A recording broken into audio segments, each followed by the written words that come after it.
In this video, I will show you how to delete a post on Instagram.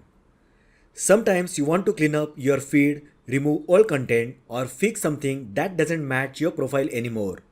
So deleting a post is a quick way to do that.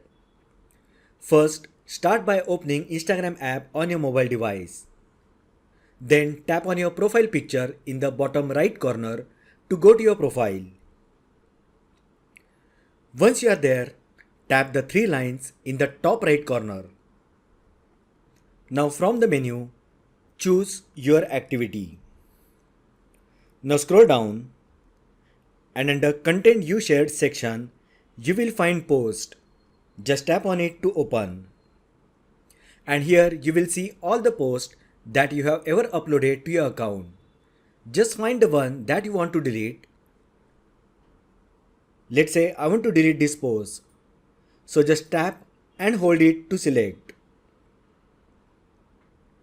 Once it is selected, just tap on the delete button in the bottom bar.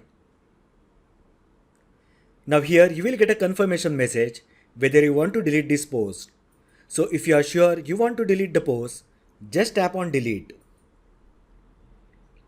And now the post will be permanently deleted from your feed. So that is how you can delete a post on Instagram. If you find this video helpful, then like the video, share with your friends and subscribe to my channel. Thanks for watching and I will see you in the next video.